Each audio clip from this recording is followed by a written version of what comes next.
இப்ப நான் நிற்கக்கூடியது நம்ம சிவபெருமானுடைய கருவறை. இந்த கருவறைக்குள்ள போகும்போதே ஒரு ஒரு ஒரு சிறப்பான ஒரு விஷயத்தை உங்ககிட்ட காட்டுறேன். இதுதான் அந்த சிறப்பான ஒரு விஷயம்.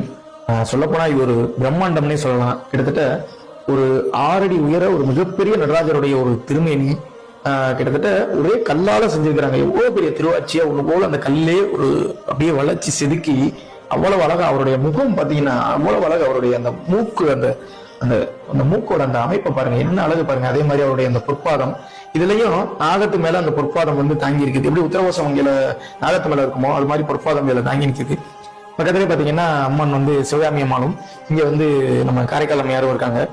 ரொம்பவும் அழகான ஒரு சிவாலயங்க, ரொம்பவும் ஒரு அழகான சிவாலயம். ஆனா பெரிதளவுல யாருக்கும் தெரியாத ஒரு சிவாலயம். இந்த சிவாலயம் எங்க இருக்குன்னா நம்ம தென்காசி மாவட்டம் ஆழ்வார்குறிச்சி அப்படின்ற ஊர்ல தாங்க இந்த சிவாலயம் அமைஞ்சிருக்குது.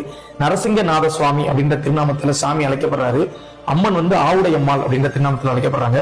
ரொம்பவும் பழமையான சிவாலயம். கிட்டத்தட்ட ஒரு 1000 ஆண்டுகளுக்கு மேல பாண்டிய மன்னர்களால் கட்டப்பட்ட பழமையான சிவாலயம். முடிந்த அளவு இந்த காணொலியை பகிர்ந்து தெரியப்படுத்துங்க. ஏன்னா பெரிதளவுல யாருக்கும் தெரியாத ஒரு சிவாலயத்தை தான் நம்ம காணொலிகளிலே பதிவு பண்ணுவோம்.